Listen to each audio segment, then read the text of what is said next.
stage. Please give him a round of applause.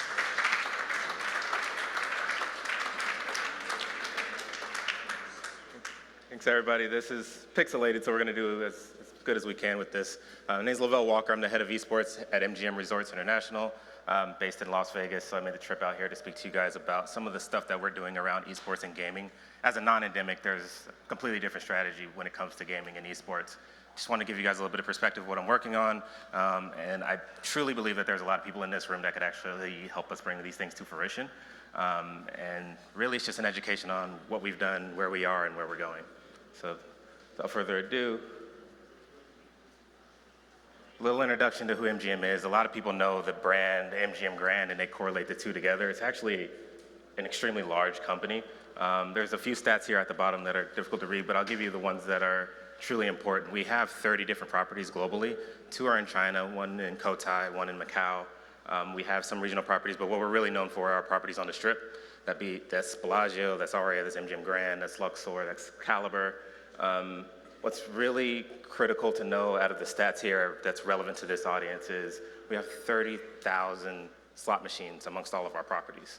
And if you know anything about our demographics, our average age is closer to 50 years old. So you have to truly believe that our demographic is going to age out, to put it in soft terms. So we have to start to think about what our next set of amenities are going to be. What are we going to offer our next generation customer? And we truly believe it may be esports, it may be gaming.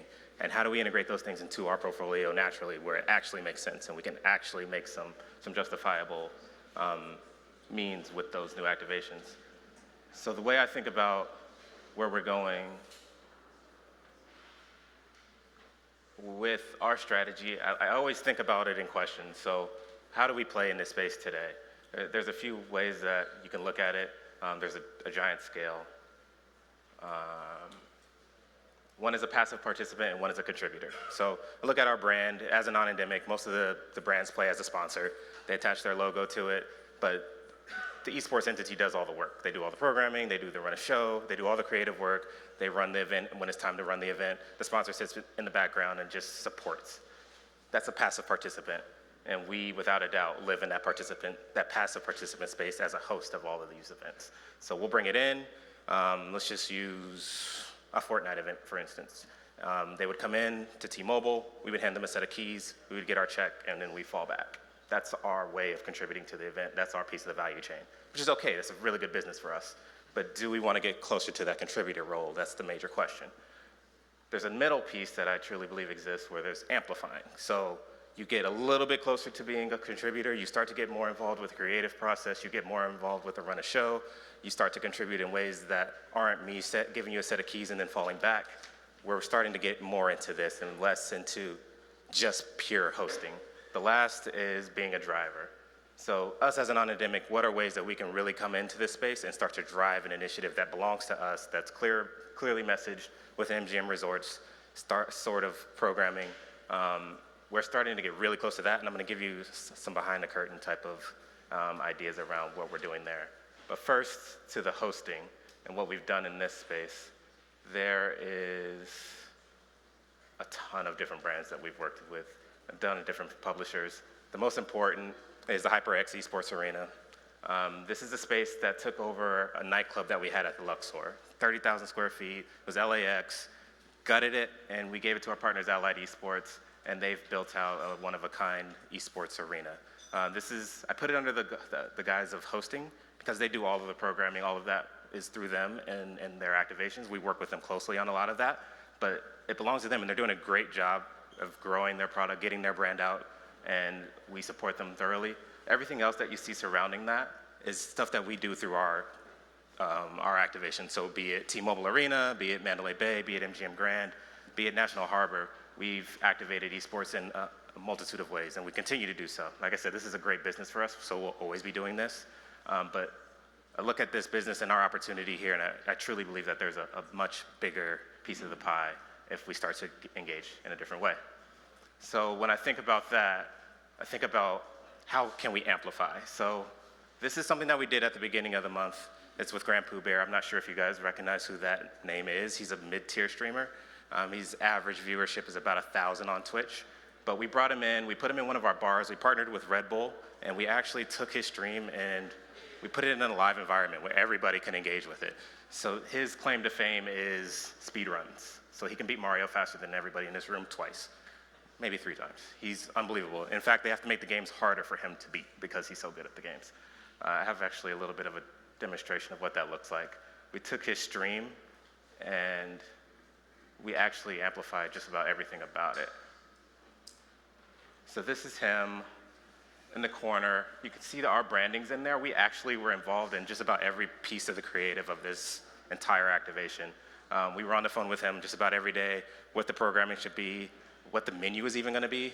That's in our bar. We really went all in on this, and we put our resources to actually making this a success. Instead of handing the keys and walking away, we dug in, and we start to really learn about what's going on here. As you can see, this isn't your grandpa's Mario. But some of the stats at the bottom that you'll see here, we had 300 plus people show up. Just for context, about 50 people are in that bar normally. It's about 50-50 split between locals and transient. We did $12,000 in revenue at that night. Just to give you more context, that's 6 times what we would normally do on that night. And to give you context on how we amplified it for him, he did 6 times what he normally does on a stream. So his average viewership for this throughout the entire duration of the stream was 6,000. He normally gets about 1,000, like I said. It was his second highest stream ever too, so proof in the pudding that we're able to amplify. Lastly, he did about 450K impressions all the way throughout. So this is us amplifying. The last one is us driving, and this is where we're going. And the way I think about it is we're an endemic brand to casinos and gambling and actually being a legal entity in that space. So thinking about our brand and starting to get into there, there's a few ingredients. Anything esports related, anything in the ecosystem, be it publisher, be it talent, be it team, we need to start to integrate the brand more into that space. But also, we need an online presence. Right now, we don't have that in the slightest. So I want a Twitch page. I want video on demand through YouTube. I wanted to do those things that puts our brand in front of it with relevant content from us. And that relevant content happens to be anything that's from the gambling side of things, through the wagering side of things. So what that looks like in practice is player versus self. So think of your favorite streamer. We put them in a suite. We amplify the entire thing. We put a party behind them, and we give them a challenge. Call of Duty, 100 kills in an hour. If you achieve it, we'll give you 300. If you lose, you owe us $100. We could do that in iterations over and over and over again. We can get as creative as we want to get. It's just content that doesn't exist in this world today, and we want to start telling those stories because we are programmed to tell those stories in a relevant way. Nobody else can do that because they don't do gaming at the level that we do. It's a billion-dollar industry for us. We know everything about it. We know how to regulate it. We know how to do it in a fair way. We need to start telling these stories in the gaming space, and it's totally relevant for us. Another way that's interesting is peer-to-peer. So we put 2 people in a room. They're going to put $50,000 per person. We could put a sponsorship on top of it, throw another 50 on it, and that's a $150,000 head-to-head matchup. That's straight content that we can actually play with.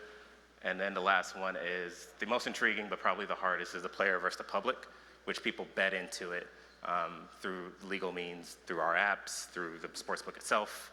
Something that we're working through now with the regulatory boards. But that's what content looks like from our perspective. And we want to start to work with all of the esports entities in the space today and the gaming entities to actually make this come to fruition. Everybody's interested in it. It's kind of like the space that nobody wants to talk about, but realize that it's there. It all exists. So we really want to get in front of it, and we think this is what's relevant to us. So lastly, this is why we're here, MGM, is to actually start to have these conversations and get there. I've already talked through this, why us? Because we're reliable. We have a brand that's relevant in this space. And these are our challenges. We need publisher approval for a lot of this, the production expertise, the gamer talent, and just the attraction of sponsors who actually want to be a part of this. And that's it. I think it was at a 10-minute, 15-minute. I don't know if I have any time for questions, but you come find me later.